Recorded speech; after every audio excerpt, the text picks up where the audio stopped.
You're a 5-year-old after that. Okay. I think we'll get started a little bit earlier.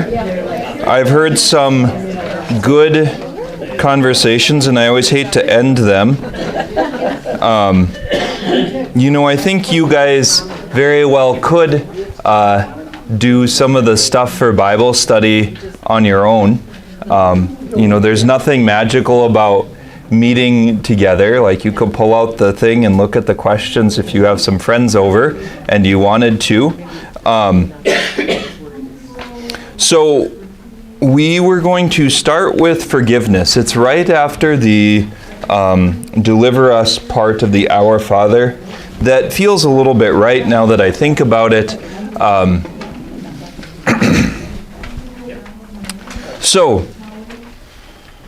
I wonder if maybe we did talk about this a little bit, but that's okay. We'll review quickly. Forgiveness. Jesus talks about in the Our Father, we pray, forgive us our trespasses as we forgive those who trespass against us. The comparison is being made between how we are forgiven and how we're meant to treat other people. And also between how we treat other people and how we are forgiven. Like, Jesus talks about it working in both directions. He says at one point, the measure with which you measure will be measured out to you. If you approach other people with generosity, with forgiveness in your heart, if you forgive those who wrong you, then you can be forgiven much. If you hold grudges against them and you find yourself sliding into bitterness, that might not be so good, because it's like Jesus is saying, well, he's going to hold grudges against you then. I don't think he deals with bitterness in the same way, but like he's bringing about, he wants us to see a concordance between the way that we forgive other people and the way that God will forgive us. We're invited to be generous in our forgiveness. One of the great parables is the parable of the servant who owes 10,000 talents. And one of the challenges we have with it is that if you don't convert the units, it doesn't make a lot of sense. So a talent was about 1,000 days' wages for a laborer. So give or take 3-ish years of labor. You could think 3 years of a salary. So 1,000 days for a laborer, which means the person who owes 10,000 talents owes 10 million days labor. And 10 million days labor is a debt you cannot pay. You can't pay a 10 million days labor debt because you won't live for 10 million days, at least here in this world. You don't have 10 million days of your life. In fact, even some of you that are into later years, you probably don't have as many days of your life as you think you would. Yeah. Oh, you never know. Well, actually you do. If you multiply like 90 by 365, you'll figure it out really fast how many days you've had. Oh, yeah, you can. We don't know how many we're going to be here for, but this is the point, is that even if you lived for 100 years, if you live for 100 years, you would live for 36,500 days, which means you're still well short of 10 million. And so, the one debt is 10 million days labor. Then he gets that debt forgiven by the master. And the debt that he is owed is 100 days labor. So you're comparing 10 million to 100. Now 100 days is still a big debt, but that's actually a debt that you can pay. And so Jesus' point in that parable is to say, if you were forgiven a debt you could not possibly pay, who are you to hold it over your brother or sister, a debt that they could pay? Like, you've been forgiven more than you will ever be worthy of in your life because God has forgiven us so much. And so we're invited to forgive each other. And this is not because we deserve it or other people deserve it. God doesn't forgive us because of who we are. God forgives us because of who He is. He forgives us because He is good and forgiving. Now, it certainly helps if you respond in love and do all of these things. It's not to disqualify that. But the forgiveness comes from God because of who He is. That's the model that we're invited to move forward with. That we are forgiving of other people because of who we are. Not because they deserve it, not because it's going to be repaid, but because of the richness of grace that we have received. And then he takes up fasting. I wonder if we've done this, but anyway, fasting is, our current temptation is not to fast at all. We've gone from there's some cultures where you don't need to practice fasting very much because they do lots of fasting in general. Our culture, we have all kinds of stuff all the time, and most of us aren't very good at fasting. So food fasting is one of the ways to start. And the idea is you're denying yourself something good so that for a spiritual gain. Like food in an ordinary course of things is a good thing. You should eat. But there's times where you give it up for something greater, where you give it up for something better, the love of God, the life of heaven, to put your treasure in a healthier place. And there's training for our bodies in that. There's training for our minds in that. I think one of the challenges that happens as we age is that it becomes a lot easier to become impatient with other people.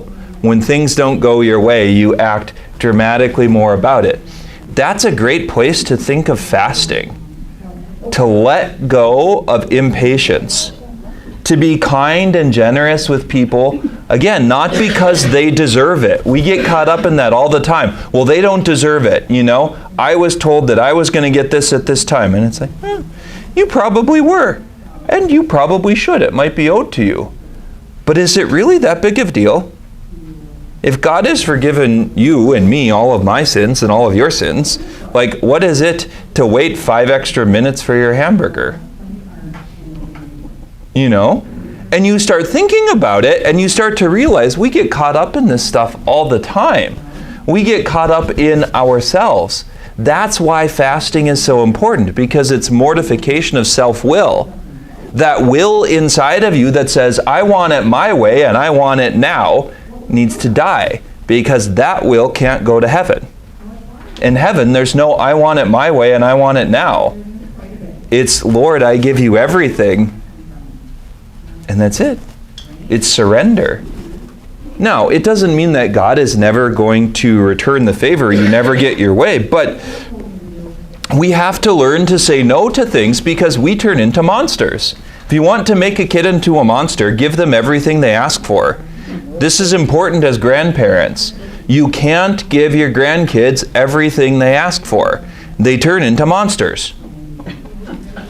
Part of being a parent is recognizing that not everything they want is good for them. We don't always want the right things. And this is equally true as adults. If you get everything you want, if all of your meals are things that you like, if you never have to eat things that you don't like, it's really easy to turn into a self-righteous grouch. And you grouse at these vegetables because they're overcooked, and that pasta because it's undercooked, and who knows what else. And it goes on and on and on. When does it end? You know? Human nature doesn't change that much. This is part of the reason why we need to fast, why we need to work at mortifying that self-will, because if you don't, you turn into a monster. And God doesn't want monsters. He wants disciples. He wants lovers. So, giving up a meal, giving up dessert, choosing smaller portions, eating things that you don't like. There's lots of you that could do lots of fasting with vegetables. And if you get real excited, try eating salad without salad dressing someday. It's a glorious exercise in the destruction of self-will. It's not very good. I had this broccoli today, and I didn't put any ranch on it, and it was kind of bitter tasting, and oh boy, it was broccoli. You know, you can find self-denial in all kinds of things. Maybe you have a way where you always like to take a crazy hot shower. You don't have to go all the way to a cold shower, but try turning it not so hot. Maybe you have a favorite show you love to watch and you chew anyone out who sits in your spot when you're sitting down to watch it. That's a good thing. Sitting on the other side of the living room won't kill you. So it's important to recognize, to learn that we have to practice self-denial. We have to practice fasting. And the challenge is, at least for a number of you, you're in a phase in life where you don't have someone to force you to do it. And so you have to decide to do it yourself. Sometimes fasting and self-denial can be all kinds of other things too. If you feel alone and afraid, or you feel kind of depressed and you don't want to go out, there's another good one. It's easy to say, well, it's cold outside and I just want my cup of hot cocoa and I don't want to handle that. I don't want to deal with it. It's perfect. There's a perfect opportunity to deny self-will. Sometimes it's even for good things. It can even be for things you enjoy. Going out to visit someone, for instance. So, this is meant to be an everyday thing. To think of giving of yourself. And it can be in lots of small ways, but there's good practice in this. If, you've done something that annoys your spouse for a decade, try tackling that. And they tend to be habits. And those are hard to change. It can be calling friends. It can be any number of things. But fasting is necessary practice for us. And I say that to myself just as much as anyone. One of the greatest things I did for fasting one year for Lent was to set a bedtime. Oh, Dickens, that was just bananas. You would never think that there's so many things you could do at night until you try setting a bedtime. Just try it once. You could even say, I'm just going to do it for a week. I didn't believe Father. I didn't believe that I would find things to do when I was going to bed. Some of you are of an age where maybe you don't, but there's a lot of us where it's like, oh, but I need to do this, and I need to do this, and I needed to do that, and I needed to do that, and then you look up and it's like, oh, it's bedtime. I don't want to go to bed yet. That year, I think I did 10 or 10:30. Now, you say it's not very hard. How much money do you want to bet if we try it for the next month and you tell me if it's hard or not? Watch the 10 o'clock news and then Yep. Leave it off a little bit. So set your bedtime at 10 o'clock. Oh. Go to bed at 9 o'clock. I mean, for some people, it's not bedtime, it's wake-up time. For some people, fasting is choosing not to let yourself get up at 4 in the morning and just staying up because it's not really worth it. Sometimes that's the fasting part. There's you'll find your self-will. If you start looking for it, if you get suspicious that there's self-will in your life, you won't have to look very far. It won't take very long. You will find it. And it's important to remember that that kind of self-will we don't get to take into heaven. This is part of the reason some people wonder why purgatory takes a long time. Well, because you have to learn to let go. No grouchy people get into heaven. And some of us have grouchy days. Treasure in heaven. This is such a great line. Where your treasure is, there will your heart be also. Where your treasure is, there will your heart be also. I would say what it means, the corollary, is where you put your time and your energy, that's where your treasure is.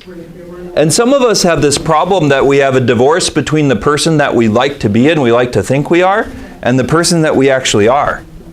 For instance, lots of you would like to say, and I would be the same way. I could pick on myself. I'd like to be a priest who prays a lot. That's a good thing to pray a lot. When are you going to do it? If you've been saying that for 10 years, you're not that kind of priest. It just don't work that way. And it's just like, well, darn. Yeah, but But no, I want to be, and you can think of all kinds of things. You can put this in all kinds of situations. Where your treasure is, there will your heart be also. Sometimes you find your heart set on things of this world. Fasting is one of the great tools that we're given to help tackle that. Our hearts are not just where we want them to be. That's so important. We live in a world that likes to say, I'm a good person. I'm a good person, so all these things that I do, they don't matter so much. Well, really, how do you know? Are we really good people? That's one thing that we have to start with. I had one of my students today who started kind of on that track. He's like, well, I'm a good person. And I said, oh, St. Paul has something to say to you. Book of Romans, I think it's in chapter 6. No one is righteous, not even one. What are you going to do? Like, you have scripture and you have your idea. Who's going to win? And we can have all these kinds of things. We like to believe that we're good people, but Jesus says the just man sins 7 times a day. And St. Paul says the wages of sin is death. And so if you're a good person, but you sin 7 times a day, and so your soul dies 7 times a day, we've got problems. You see, like, the logic starts to work. It starts to get hard. So saying I'm a good person is not a good place to start. It's much better to say I need a Savior, because those are the people Jesus is coming to save. But where your treasure is, there will your heart be also. Where you spend your time, where you give your energy, there is your treasure. And so if you want your treasure to be in heaven, if you want to be set on this kingdom and on this path, when does that happen? Where does it happen in your life? And I mean this really practically. It's very easy to deceive ourselves. One of the best ways to say the proof is in the pudding is to look at your calendar in the last month and look at what actually happened. Because again, we like to believe a lot of things about ourselves. And it's like, we like to believe that we're good people and we spend time in prayer, and then you look at your list last week and it's like, well, I missed that day and I missed that day and I missed that, and like, this happens. I'm not trying to pick on anyone in particular. This, I think, is why this is in the Sermon on the Mount, because Jesus recognizes this, that we get lost. No one can serve 2 masters. Oh, darn. This is not very fun. You cannot serve both God and mammon. Lord, go away. We can think of lots of examples where this doesn't happen. Where it does happen, where you want to say, well, I can serve 2 things. I can strive for treasure in this world, and I can strive for treasure in heaven. And again, a lot of us end up in that kind of direction. And darn it, we run into these words of Jesus, and it's just like, Lord, really? Why can't I serve 2 people? It's nice. It works. But his point is that we eventually start to prefer one and hate the other. There's no way around that. I think one of the best examples of this are people that practice polygamy, so multiple marriages, and they have shows about this now, right? And people are like, oh yeah, it doesn't matter, we can do what we want. And then you listen to them, and what you find very, very quickly is they're jockeying for position, and there's jealousy. It's just this open relationship and everything is supposed to be fine. And as soon as you peel back the layer even a little bit, you find all kinds of jealousy and rivalry, and they're tearing each other down. They're trying to attract the attention of the other person. Why? Because it's wrong. It's not the right way to live. But it's like, you don't even really have to blame people for it. You could just say, well, let's listen, see what they say. And you don't have to listen for very long before you're like, oh, so it's a healthy relationship when you're constantly trying to kill the other person. Wow, this is great. No one can serve 2 masters. We're meant to look at how we approach material possessions, to think of treasures on this earth. Jesus says, like, the stuff on this earth, do not store up treasure where moth and rust can destroy, where thieves can come and steal. Store up your treasure in heaven. And like anyone else, I think this is hard. I mean, trying to find the pathway through this, because it doesn't mean that you have to give away every cent that you've ever had and just be poor on the street. That would be foolish. there's certainly no wisdom there. Betty, did you get your pages back? Oh my gosh, I'm so sorry. She went and made copies. I am so sorry.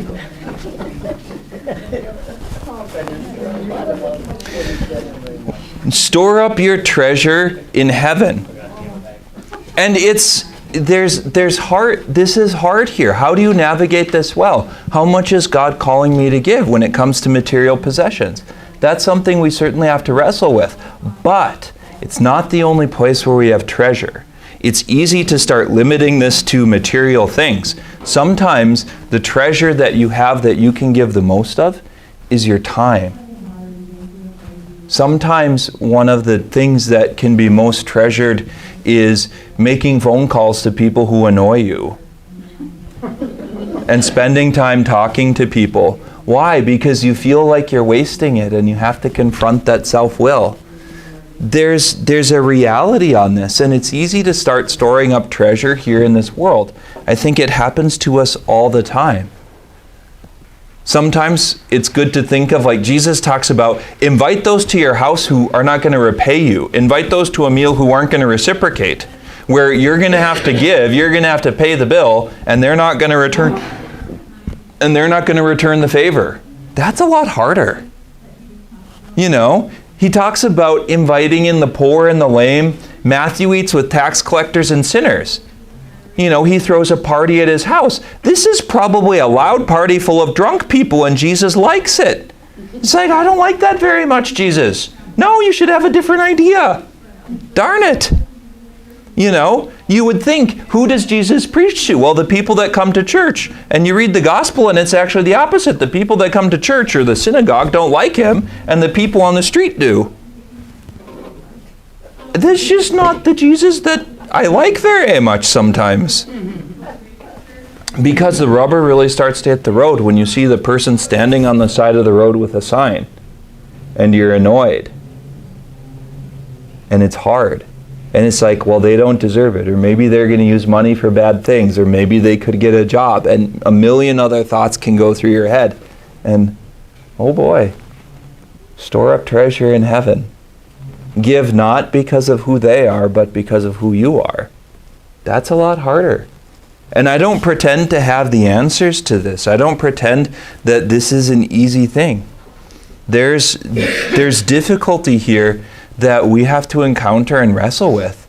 And darn it, if it's not hard, you're doing it wrong. If it doesn't hit you between the eyeballs, if it doesn't convict your heart, if it doesn't squeeze things and you're like, ooh, this is uncomfortable, then we're not hearing the message. Because this is uncomfortable Christianity. This is when it starts to get real. This is when it's not so safe. Christianity at church on Sundays is the easy part, and even that's hard enough. It's amazing how often people try to be, the good holy people, and they show up for Mass, and then 30 seconds after it's over, they're trying to hit 50 before they leave the parking lot, and you better not be in front of them because they're probably not going to use their blinker. It's an amazing thing. It's easy to get a lack of freedom. When we're thinking about earthly treasure constantly, it possesses our hearts. Our hearts go where our treasure is. And this point is important to make. It is so easy to deceive ourselves. It is so easy to justify what we do. It is so easy to, well, it's not me, it's someone else. It's those people, it's this group, it's that group. They need to change. Huh, maybe they do. But the message of the gospel is, so do I. The message of Jesus is that change has to start with me. Why? Because it's hard enough inside of you and you can't control anyone else. I was telling my seniors, and my sophomores too, it's like, your parents can't force you to do things. They really can't. If you dig your heels in and decide you're going to do it your way, unless they're going to stand there and hold a gun to your head, which won't work for very long, it's not going to happen. No, they'll certainly pressure and incentivize things, but they can't force you to do it. You have to decide to do it because it's right. You have to decide to do it because you want to. I mean, even it's amazing. You can even watch real young kids, and if they decide they don't want to be held, what are you going to do? Eventually, you let them win. Because if you try and hold them, they just squirm and fight you the whole time, and you give in. But it's the same way. It's like we can't stop other people in the world. You know, we can't fix all of the problems in our government or all the problems in Mexico or all the problems in who knows where else. The Ukraine and Russia and India and China, and there's a whole list of them right now. Right? Jesus talks about this because it's a real temptation. And I think it's easy for us to lose sight of the fact that this is a message for us, here and now in our day. Not just for rich people in New York on Wall Street, not just for people who are anti-church, not just for the crazy purple-haired ones with like 6,000 earrings. It's for them too, believe me. It's not to diminish that. But there is a real temptation here. Another problem we run into, and this is on the other side, and this is probably equally as deadly, is the problem of never having enough, of never being enough, the problem of scarcity. When something isn't good enough, when it isn't put in the right spot enough, when it's not warm enough or cold enough or hot enough or humid enough or who knows. And we have these. We run into this. That problem lies in our hearts as well, that things are never enough. And I think you have to take a step back and ask yourself, do you treat other people like this? Because there's people who want to say, I'm a loving person. But every time someone tries to do something for you, it's never enough. It's never the right way. And it's everything from how you put the toilet paper on the little roll to how you stack a dishwasher. It's never enough. If that's you, that fits into this problem of scarcity. And it's good to ask, what will ever be enough for you? When does that end? When do you reach the end of that desire? And the answer is you never will, because desires don't work that way. You can choose to accept what you're given. You can choose to be thankful in the midst of situations. Sometimes with kids, it's hard enough to get them to do a homework assignment, and then they don't do it very well, and you kind of want to, smack them in the head or something. And you have to praise them for it, because if you don't, they start to think that you're a mean teacher and nothing they ever do is good enough, and they're never going to make it.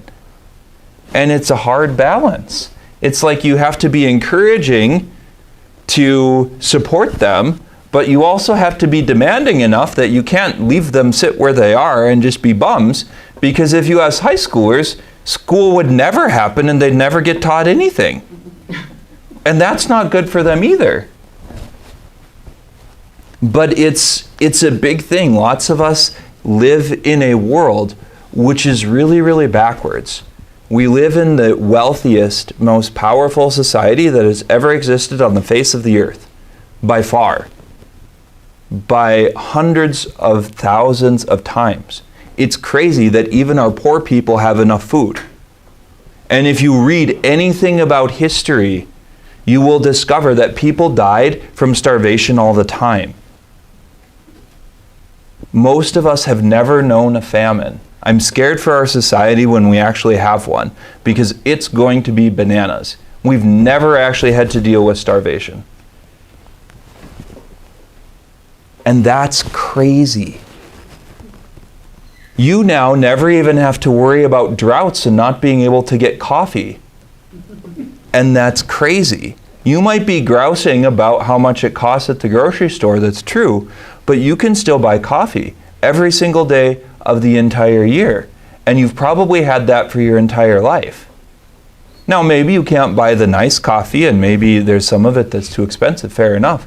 But we've never known a society with lack. Sure, some of you grew up in an age where you knew a lot more of it than we do now. But even then, it's really amazing. One of the things that's bizarre to me is you see the people standing on the side of the road begging for money, and lots of them have cell phones. And nice cell phones. And it's like, it doesn't work in my brain, because it's like, how do you pay for the cell phone if you don't have food? I don't get that. I don't know how that works. But that's also really, really bizarre as a society. And so it's like, even if we live in a small home, just the fact that you have running water makes you in like the wealthiest 1/10 of 1/10 of 1/10 of a percent of people that have ever existed on planet Earth. And yet so many of us take running water for granted. I was asking the seniors today the two inventions that I would never want to live without. And they have all kinds of things. They're talking about cell phones and electricity and yeah, those kind of things they would have a hard time living without. Do you know what my two are? You should. I've talked about them before. Paperclip. No, far more important than paper clips. We could chuck all the paper clips on Earth and I wouldn't be bothered. Those indoor plumbing is one. Indoor plumbing and refrigeration. Because those two things change relationships all over the place. A great book, if you want to read something that's from your generation, is called Alas, Babylon. It was written in 1959, and it's the story of the Cold War if the Russians won and there was a nuclear war. And basically all of society shuts off, and then they have to figure out what to do. And this is the age long before the internet. And it's still really crazy. And like one of the most essential things that they run into that they need, that they don't have enough of, and this would be a big problem in North Dakota. Salt. Because it turns out that when you don't have refrigeration, guess what you need truckloads of? Salt. To preserve meat and to preserve food. And if you start using salt, you get to a place, like think of this. What would happen for you if grocery stores weren't getting deliveries and they sold out of things? How long would you have food? There's no way to store in your house enough that you would need for maybe more than a handful of months realistically. And lots of us, if we started going to the grocery store, and they had bare shelves, for a week it would be hard. And for a month, things would start to break. But for a year, for 2 years, it would be difficult. I think actually we'd have to abandon North Dakota because I don't think you could live here in the winter. But that's another problem. If thermonuclear war breaks out, I think the only thing you could do is immediately leave in your car and drive south. And in cities, everyone will die. Because, again, if you want to see a society in chaos, take away the food supply. And everything you think that you know about the people around you no longer exists. Because when people are hungry, they are desperate, and it changes everything. And it's really, really bananas. So there's some good thought experiments. Alas, Babylon, it's kind of a fun book. It's a very different sort of thing. It's a novel of its era. And so there's funny things about it.